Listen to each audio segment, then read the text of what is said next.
नमस्कार, हमारे खास कार्यक्रम मसला देख रहे हैं आप। मैं हूं आपके साथ शैलजा त्यागी। तो अमेरिका ने हरियाणा के 50 लोगों को रविवार को डिपोर्ट किया है।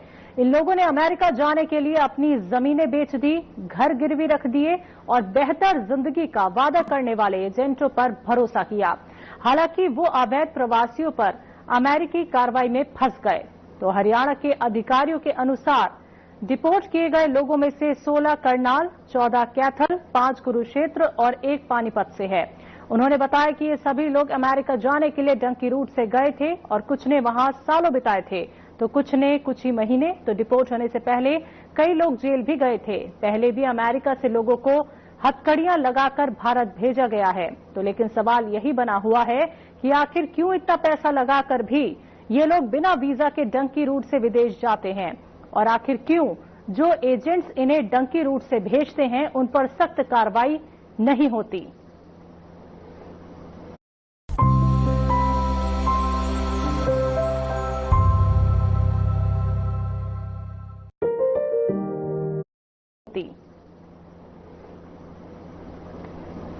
तो आपको बता दें, अमेरिका में अवैध तरीके से रह रहे हरियाणा के 50 ये जो डंकी रूट से जाते हैं, अधिकृत नहीं जाते हैं, और ये जो कुछ एजेंसियां काम करती हैं इनको गलत तरीके से भेजने के लिए, उनके खिलाफ कार्रवाई करने के लिए भी हमने नीति बनाई है।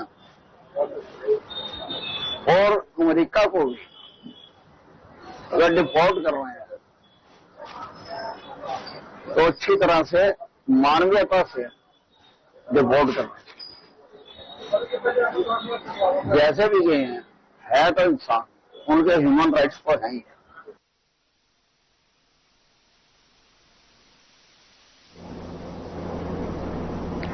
तो इसी खबर पर ज्यादा बातचीत करने के लिए हमारे 3 मेहमान हमारे साथ जुड़ गए हैं। मैं तारुफ उनका करा देती हूं। कृष्ण कुटेल इनेलो प्रवक्ता, राकेश सौदा कांग्रेस प्रवक्ता और रामराजी शर्मा बीजेपी प्रवक्ता। आप तीनों का बहुत बहुत स्वागत है। सबसे पहले रामराजी शर्मा जी, आप ही से मेरा सवाल है, ऐसी क्या मजबूरी हो गई है कि डंकी रूट से युवकों को भेजा जा रहा है, और साथ ही साथ एजेंट्स जो हैं उन पे रोक क्यों नहीं लग रही, कार्रवाई क्यों नहीं हो रही और कोई ठोस नीति क्यों नहीं बनाई जा रही? इससे पहले आपके चैनल के माध्यम से मैं अपने सभी प्रदेशवासियों को राम राम करता हूं और फिर आपकी बात का जवाब देता हूं। जी, मेरा हमारे सभी प्रदेशवासियों से, खासकर युवा शक्ति से विनम्र आग्रह है कि वो डंकी रूट से गलत तरीके से विदेश में ना जाए, वो लीगल तरीके से जाए। और गलत तरीके से जाने से उनका जान माल का नुकसान हो सकता है, और सरकार आपके साथ है। जो भाई विदेश जाना चाह रहा है वो लीगल तरीके से जाए, सरकार उसको भेजने में मदद करेगी, और पासपोर्ट में भी सरकार मदद कर रही है, विदेश जाने में मदद कर रही है। और जो ये चम्मन हमारे भाई वापस आए हैं अमेरिका से, इसमें SIT जांच कर रही है किसके थ्रू ये बच्चे गए हैं, कौन एजेंट थे इनको भेजने वाले। और मैं आपको बताना चाहूंगा 3455 मामले सितंबर में दर्ज हुए हैं और 3053 एजेंट 3 वर्षों में पकड़े गए हैं। 52 करोड़ 6 लाख 22,164 करोड़ रुपया रिकवर हुआ है। और SIT पूछताछ कर रही है, आमिर परिवारों के साथ है, इनके पुनर्वास के लिए जो संभव होगा सरकार कर रही है, सरकार इनके साथ है। और मैं आपको बताना चाहूंगा, हमारी सरकार ने इस संदर्भ में सख्त कानून भी बनाया है, और 28 फरवरी 2024 को हमारी सरकार ने कानून बनाया। उसमें जो गलत तरीके से विदेश में हमारे इन भोले वाले युवकों को भेजेगा, उसकी 3 साल से लेकर 10 साल तक की सजा, 2 लाख से 5 लाख तक का जुर्माना, और उसकी प्रॉपर्टी भी जब्त हो सकती है। और जो इसमें एजेंट है, एजेंट में अपना, या जो एजेंसी है उसमें अपना रजिस्ट्रेशन कराना पड़ेगा, और जो रजिस्ट्रेशन है 3 साल के लिए वैलिड होगा। 3 साल के बाद में फिर उसका रिन्यूअल होगा। तो मैं समझता हूँ इससे काफी कुछ बदलाव भी आया है। हमारे भाई कुछ इसमें जागरूक भी हुए हैं और मैं समाज से भी, सामाजिक संगठनों से भी, अपनी पार्टी की तरफ से, सरकार की तरफ से भी विनम्र आग्रह करता हूं कि वो समाज में और ज्यादा जागरूकता लें और हमारे भाई लीगल तरीके से विदेश जाए। जो भाई जाना चाह रहा है विदेश में, सरकार उसकी मदद कर रही है। और रही बात, हमारे भारत में भी रोजगार की कमी नहीं है और हमारे हरियाणा में भी जिस तरह से इंडस्ट्रियल ग्रोथ हो रहा है, 10 IMT और बढ़ाई जा रही है। हमारी जींद में भी IMT बनने लग रही है। लेटेस्ट टेक्नोलॉजी हमारे युवाओं को दी जा रही है। सबसे ज्यादा रोजगार हमारी सरकार ने दिया, वो भी बिना खर्ची, बिना पर्ची के, मेरिट का आधार पर दिया। और ये जो ठेकेदारी प्रथा पहले होती थी, मुख्यमंत्री अपने ठेकेदार अपॉइंट कर देता था, हमारी सरकार ने वो ठेकेदारी प्रथा बंद किया और 1,25,000 के करीब युवाओं को माननीय मुख्यमंत्री जी ने स्पेशल विधेयक लाके उनको रोजगार तक की, उनको रिटायरमेंट तक की रोजगार की गारंटी दी। जो SKR में, कौशल रोजगार निगम में जो भाई हैं, और अगर कांग्रेस का भर्ती रोको गैंग काम नहीं करता, वो स्टे नहीं लेता, भर्तियों में विकल्प नहीं डालता, तो हम और ज्यादा भर्तियां हम करते। और सबसे ज्यादा भर्तियां, जैसे मैंने आपको बताई, बिना खर्ची, बिना भर्ती की हमारी सरकार ने दी। इसकी 3-3 पीढ़ी खाली चली गई थी, कोई चपड़ासी नहीं लगा था। आज किसान का बेटा, मजदूर का बेटा, गरीब का बेटा बिना खर्ची, बिना भर्ती के जींद तक का भाड़ा भी नहीं। आज मेरिट के आधार पर क्लास 1 अफसर लग रहे हैं, हमारी सरकार लगा रही है। इसकी शुरुआत आदरणीय मनोहर लाल जी ने किया था, जो अभी केंद्रीय मंत्री है, पहले वो उस समय में मुख्यमंत्री थे। उसका फॉलोअप डॉक्टर नायब सिंह सैनी कर रहे हैं, उनका अनुसरण। और मैं ये बात दावे के साथ कह सकता हूँ कि सबसे ज्यादा रोजगार हमारी सरकार ने दिया। और मैं फिर आपके चैनल के माध्यम से मैं प्रदेश की जनता से विनम्र आग्रह करता हूँ, खासकर हमारे युवाओं से और उनके माता पिता से, मैं गलत तरीके से, ढंग की रूप से हमारे भाइयों को बाहर ना भेजें। और जो भाई आ चुके हैं उस पर सरकार गंभीर है, उनके पुनर्वास के लिए सरकार प्रयास कर रही है। उनके पक्ष में जो संभव होगा हम करेंगे। जी ठीक है। तो राकेश सौदा जी, आपसे मेरा सवाल है, रामराजी शर्मा जी कह रहे हैं कि सरकार ने, उनकी जो सरकार है, उन्होंने बहुत काम किया है युवाओं के लिए, बहुत रोजगार दिया है, लेकिन हालात देखिए, हथकड़ी लगाकर भारत भेजा जा रहा है अमेरिका से, कोई अपनी जमीन बेच रहा है तो कोई कर्ज ले रहा है। नतीजा सबका यही है कि जिंदगी बर्बाद और जेल। क्या कहेंगे? देखिए संजय जी, अभी रामराजी शर्मा जी ने किया, भी हम आग्रह करते हैं।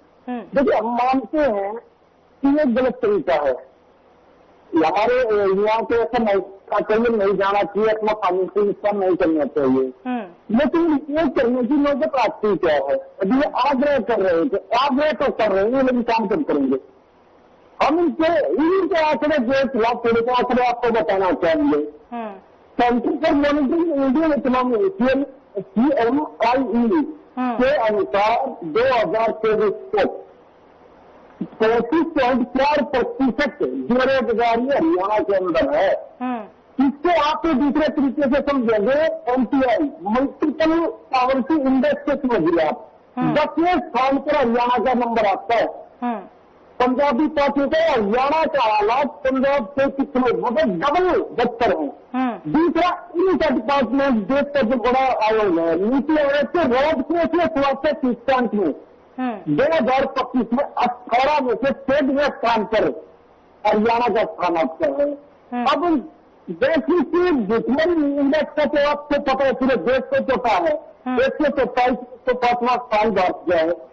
और जो छोटा सा रोजगार की हकीकत पहले तो सरकारी सिस्टम में हुआ है, और थोड़ा सा मैं बताते हैं MSME के मामले में 28 फरवरी 2025 तक 35,567 MSME बंद हो चुके हरियाणा के अंदर, सिर्फ हरियाणा के अंदर। पेपर के हालात आपने देख लिया, मजदूरी दरों का अपना हाल देख लिया, 10,000 रुपये तो समथिंग मिनिमम वेज है आज हरियाणा में। लेकिन अब ये सारी चीजें भी देखें तो ये अपने आप ही बड़ा कर देती है। सरकार कर क्या रही है? सरकार कर कुछ नहीं, सिर्फ हो रही है, सिर्फ चीजें आ रही है, तोड़ने के जा रही है, ठासे मार रही है, इस तरह सरकार कुछ नहीं कर रही। अब बात करते हैं इनके बड़े बड़े जो सिस्टम थे, जब नमस्ते ट्रंप, यही सरकार कहती थी नमस्ते ट्रंप, बड़ा खर्चा किया, बड़े कठिनों की कमाई से देश के नागरिकों की नमस्ते ट्रंप पर खर्च की गई।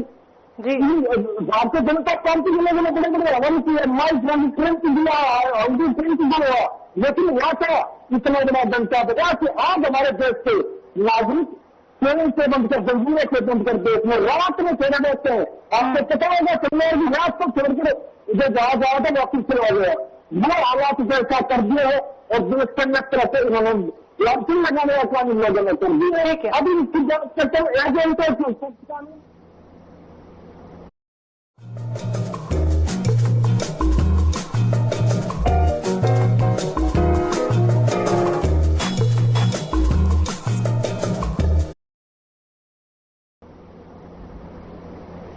ठीक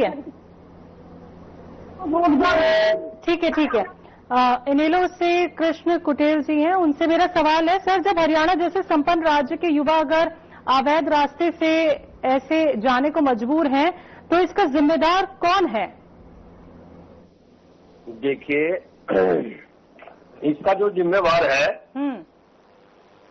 वो हरियाणा प्रदेश की सरकार है, क्योंकि आज हरियाणा प्रदेश बेरोजगारी के मामले के अंदर जो है कि वो अव्वल है, और बेरोजगारी को देखते हुए एक युवा रोजगार पाने के लिए वो विदेशों की ओर जो है कि वो पलायन कर रहा है। हेलो जी जी हेलो जी, वो पलायन कर रहा है और ये एक मुख्य कारण है। हेलो, आपकी आवाज आ रही है? दूसरा जो है, हाँ, दूसरा यहाँ पर नशा और हर तीसरा घर नशे की चपेट के अंदर है, और अपराध के मामले के अंदर हरियाणा प्रदेश जो है कि वो नंबर 1 है। इसका जो कारण है वो बेरोजगारी है, और बेरोजगारी की वजह से ही जो है कि हरियाणा प्रदेश के अंदर जो है कि अपराध वो बढ़े हुए हैं, नशा जो है वो प्रतिदिन जो है कि वो बढ़ता जा रहा है।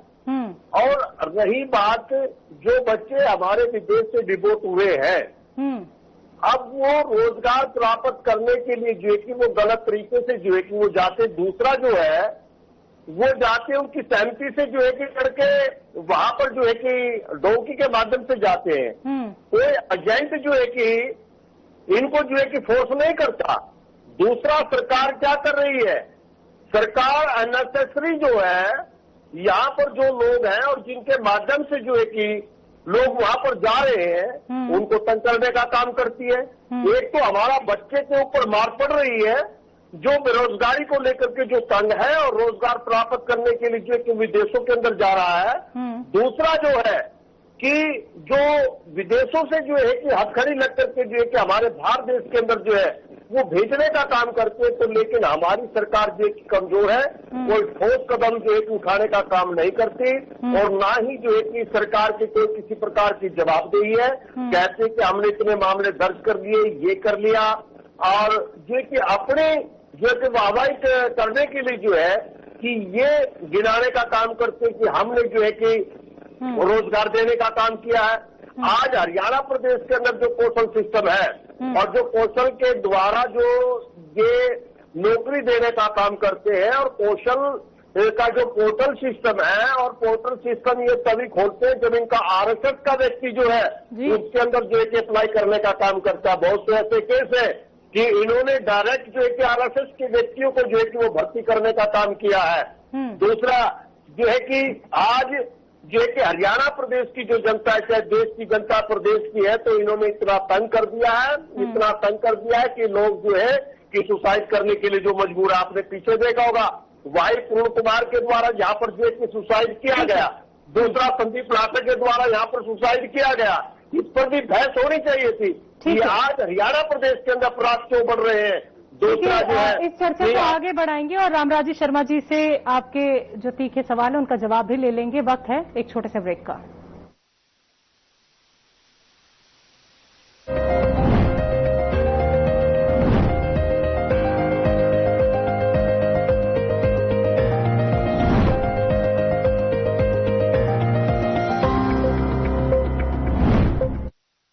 कुछ लोग खाते पीते तो बहुत बढ़िया हैं, पर फिर भी उनकी सेहत नहीं बनती।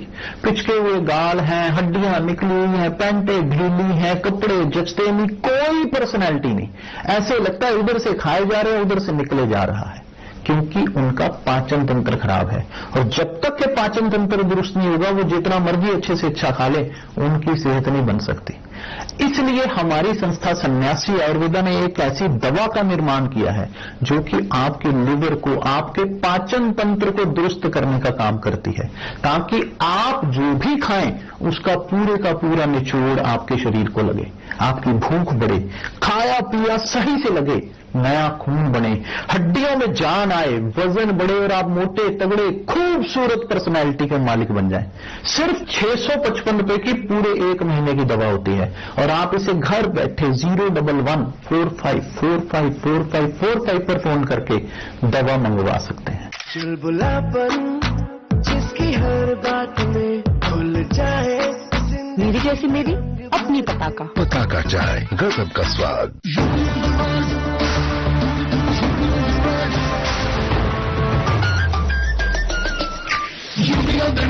सुन ले आसमां, डबल इंजन का ये मिशन महान, 2047 तक हम न रुकेंगे, 6 ट्रिलियन का ड्रीम पूरा करेंगे। मथुरा की गलियों में गूंजे है राधा, अयोध्या में दूर हुई मंदिर की बाधा, काशी प्रयागराज की गोल्डन चमक, यूपी सरकार की गूंजे धमक, सड़कों पर फर्राटा फिक्रलेस बिल्कुल बिंदास, एक्सप्रेस वे पर साइंस